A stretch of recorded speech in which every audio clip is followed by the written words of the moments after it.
Tumigil ka na, ha? Sumusobra ka na. Pati ba ng pagnanakaw binibintang mo sa amin? Para ano? Ha? Siguro may plano ka, no? Pagbibintangan mo kaming magnanakaw? Para ano? Para mapalis kami dito sa bahay? Para ipakulong mo kami? Yun ba yung plano mo? Eh, sino ba lang kumuha ng mga alahas ko? Kundi kayong dalawa lang naman. Ilabas yung alahas ko! Anong ilalabas namin? Eh, hindi kami nagnakaw ng gamit mo. Tsaka isa pa, hindi nga kami pumapasok sa kwarto mo eh. Eh di ba nga, pinagbawalan mo kami?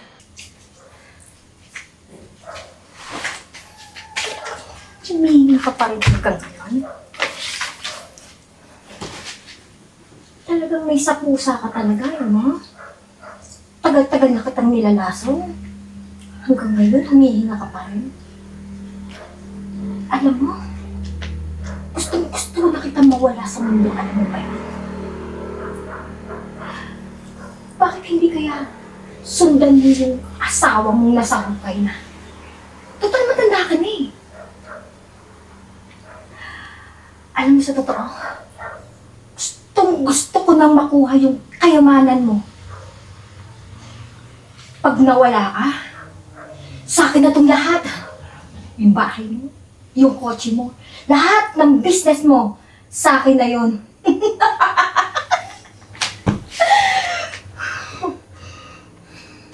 Alam mo, ang dapat sa'yo, dapat tayo. Ang bagay sa'yo.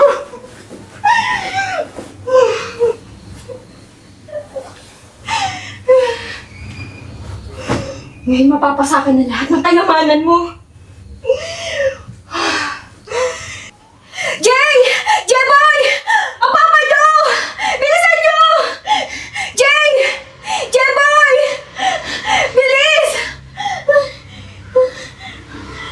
Mahal! Gumising ka!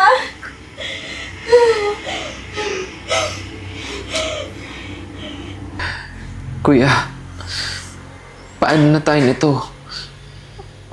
Wala na si Papa. Kaya nga, G. Paano na yung pang-araw-araw natin? Hindi ko alam kung paano tayo magpapatuloy sa buhay. G. Masakit man, pero kailangan natin mag-move on. Kailangan natin magpakatatag para kay Papa. Oh, anong iniiyak-iyak nyo? Kahit isang balde pa yung iiyak nyo dyan, hindi na babalik ang tatay nyo. Mag-move on na kayo. Tita, bakit ganyan kayo makapagsalita? Hindi man lang ba kayo nasaktan? Kaya nga eh. Parang baliwala lang kasi yung pagkawala ni tatay. Minahal ko din yung tatay nyo. Kung tutusin nga ako nag-alaga sa kanya, di ba? Tita, di ba dapat maintindihan mo kami? Mga anak niya kami. Kaya natural lang na mangungulila kami sa kanya. Alam ko. Pero sa ngayon, ako masusunod sa pamamahay na to. Ako ang susundin nyo dahil wala na ang tatay nyo. Tita, sandali nga. Ano ibig mo sabihin? Anong ibig ko sabihin? Simple lang. Ako nang may hawak ng kayamanan nyo. Eh, tita. Teka lang. May karapatan din naman kami ah. Dahil anak kami. Mas may karapatan ako dito. Dahil ako ang asawa ng tatay nyo. Sandali nga. Baka nakakalimutan mo. Madrasta ka lang dito. At anak kami. At mas may karapatan kami kesa sa'yo. Wala na kayong magagawa. Alam niyo kung bakit? Dahil ako masusunod sa pamamahay na to. Kung ano yung gusto ko, gagawin yung dalawa. At kung sinong hindi sumunod sa inyo, palalayasin ko. Nagkakaintindihan ba tayo? Ha? Nagkakaintindihan ba tayo?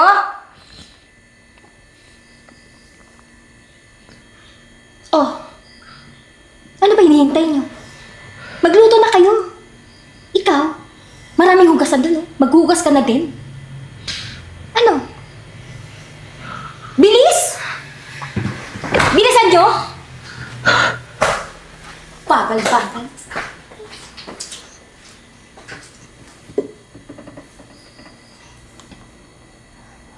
O kuya, kumain ka na. Sige na. Hoy, hoy! Sino may sabi sa inyo na kumain kayo? Ha? Tita, pwede ba? Huwag dito sa pagkainan. Tsaka, ano bang pakialam mo kung gusto namin kumain? May pakialam ako. Kasi, pera ko ang ginamit na pambili dito ng pagkain sa bahay. Pera mo? Oo. Kapal naman ng mukha mo, tita. Sabihin mo, pera ng tatay namin. Bakit? Nasaan na ba ang tatay niyo? Di ba wala ng tatay niyo? So, ako ngayon na nandito, ako yung asawa niya, so ako yung masusunod. Pinagsasabi mo ikaw yung may karapatan dito. Ilang beses ko pang ulit-ulitin sa'yo. May karapatan kami. Kasi kami, anak kami. Ikaw, madrasta ka lang. Anak lang kayo, pero ako yung asawa ng tatay niyo. Alam mo, sumusobra ka na eh. Hindi na tama yung pinaggagawa mo sa amin. Ano bang gusto mo? Magbuhay Reyna dito sa bahay? Oo! Ang kapal naman ng mukha mo. Itong tandaan mo. Lahat ng mga alahas, pera, at damit na suot mo ngayon, wala ka niyan kung hindi mo nakilala yung tatay ko. Alam mo, ang malas nga ng tatay namin eh. Kasi sa dinami-daming babae sa mundo, sa'yo pa siya napunta. Wala kayong magagawa dahil ako yung nagustuhan ng tatay niyo. Ang sabihin mo, kaya mo nakuha yung tatay namin kasi malandi ka. Magdahan ka sa pananalita mo! Ako masusunod sa pamamahay na to! Dahil wala na yung tatay mo, ano? Sasagot ka pa? Oo! Hindi na tama yung ginagawa mo eh!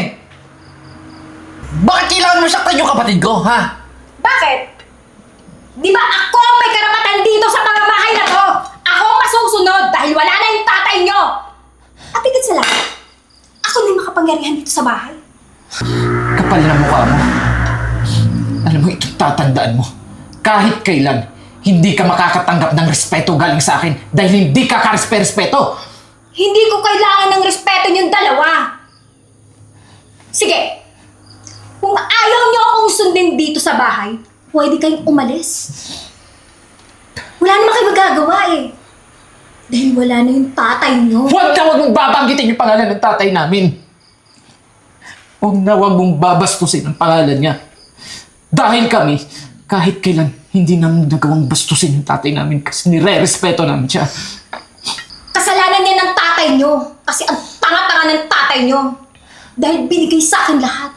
Lahat ng kayamanan niyo. So wala na kayong magagawa dito. Alam mo, ikaw yung salot dito sa pamilya eh. Simula nung dumating ka dito, nagka-leche-leche na lahat.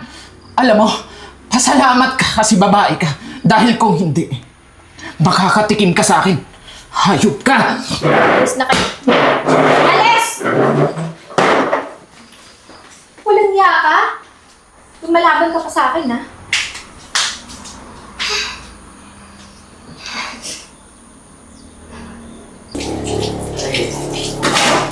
Huwag magagawa. Napakasungit ng matandang yung... Kuya, anong ginagawa mo dyan? Bakit ka naghuhugas ng mga pinggan? AJ, wala naman tayong magagawa eh. Kahit anong sabihin natin, lagi siyang tama. Alam mo kuya, hindi natin gawain yan. Tsaka isa pa, kasalanan niya to kasi pinaalis niya yung katulong natin si Marimar. Hindi naman pwede na habang buhay tayong magiging alila niya dito sa bahay. Ano, tatanggalan niya tayo ng karapatan? Jay, may point ka.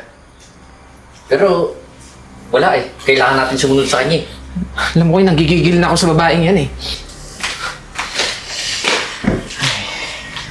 Hoy, kayong dalawa. Nawawala yung alahas ko. Ano? Kinuha niyo, no? Teka lang ah. Huwag mong ibintang sa amin yung pagiging burara mo. Eh, sino pa naman kumuha nun? Eh, di kayong dalawa lang. Ano ba sa tingin mo sa amin? Ha? Magnanakaw? Oo. Na yung mga alahas mo, kinuha namin? Anong gagawin namin doon? Eh, di ba wala kayong pera? So, anong dapat gawin doon? Walang ibang kumuha nun, kundi kayong dalawa lang. Para sabihin ko sa'yo, hindi kami pinalaki ng mga gulang namin na magnanakaw. At isa pa, kahit wala kaming pera, di namin kayang magnakaw. Tsaka, may pera naman talaga kami. Pero kinuha mo lang. Kaya nga wala kayong magagawang dalawa. Kasi nasa akin ang pera nyo.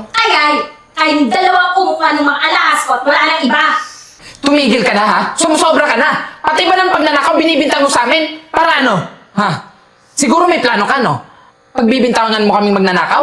Para ano? Para mapaalis kami dito sa bahay? Para ipakulong mo kami? Yun ba yung plano mo? Eh, sino ba lang kumuha ng mga alahas ko? Kundi kayong dalawa lang naman. Ilang sa alahas ko? Anong ilalabas namin? Eh, hindi kami nagnakaw ng gamit mo. Tsaka isa pa, hindi nga kami pumapasok sa kwarto mo eh. Eh di ba nga, pinagbawalan mo kami? Eh, sino nga papasok doon? Alam naman kapitbahay. Eh, tayong tatlo lang naman tao dito sa bahay. Eh malay ko sa'yo. Hindi ko alam kasi tatanga-tanga ka. Ako ba talaga naging tanga? Eh, kayo, ano kayo? Palibhasa kasi, pare-pareho kayo ng tatay nyo na bobo. Mga tanga. Tanga? Oo nga, tanga yung tatay namin. Kasi ikaw yung pinili. Eh nilandi-landi mo lang naman siya eh. Inuto mo, kaya naging kayo. Buti alam mo sa totoo lang, sinidya ko talaga akitin yung tatay nyo para makuha ko yung kayamanan nyo. Hayop ka talaga.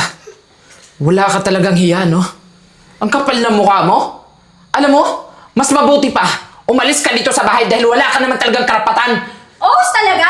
Ako yung aalis o kayo ang aalis? Bakit kami aalis? Anak kami. At kung meron mga aalis dito, ikaw yun.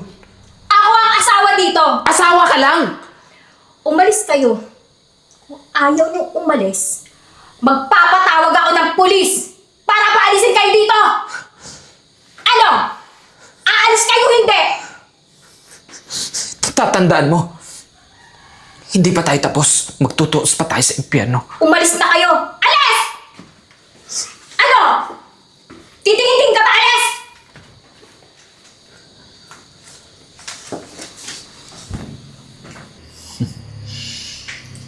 Oh, anong ginagawa niyong dalawa dito sa bahay? Pinalayas ko na kayo ah. Oh, attorney, buti nandito ka. Ba't kayo magkasama? Ah, siguro nailipat na sa akin lahat ng kayamanan ng asawa ko, no? Exactly, ma'am. Ayon po sa last will of testament ni Mr. Spanyola, lahat po ng ari-arian niya, inilipat po sa pangalan ng anak niya. Mga anak, hindi asawa. Ano? Pakiulit nga, attorney. Mga anak? Ako ang asawa dito. Bingi ka ba? Di ba sabi, mga anak? Hindi ako makakapayag, attorney. May karapatan ako dyan dahil ako ang asawa. I'm sorry, ma'am, ah. Bumabase lang po ako dito eh. Kasi napatunayan ni Mr. Spanyola na peke po yung kasal niyo. Peke! Oh! Kasi kasal ka sa iba. May naunang asawa ka. Isa pa po, Mr. J. Lumabas na po ang autopsy report ng ama niyo. Ayon po sa result, ang sanhi po ng pagkapatay ng ama niyo dahil po sa lason. Ano? Hindi totoo yan. Teka lang ha. Sandali, Ator. Kuya, Hindi po heart attack ang kinamatay ng ama niyo. Matagal na po nilalason yung ama niyo. Teka lang ha.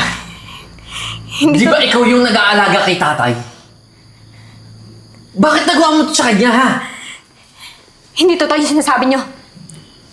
Hindi. Nagsisinungaling kayo. ikaw yung may kasalanan? Ikaw yung pumatay sa tatay namin. Hindi totoo yan. Sinadya mong patayin yung tatay namin.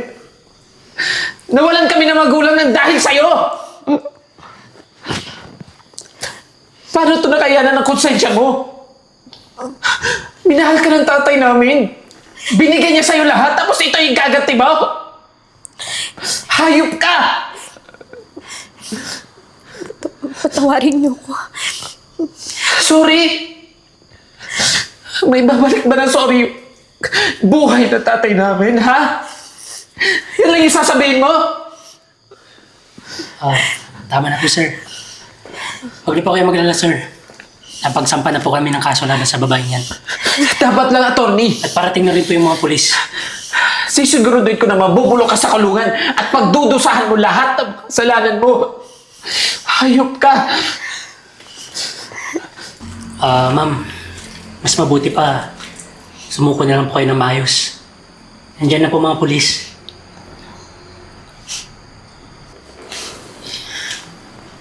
Patawarin niyo ako. Sana mapatawad niyo ako. Hindi ka namin mapapatawad sa ginawa mo sa tatay namin. Walang kapatawaran. Lahat ng mga ginawa mo, mabubulok ka sa kulungan. Pagdudusahan mo lahat. Sir J. Boy, Sir J. Mauna na po ka.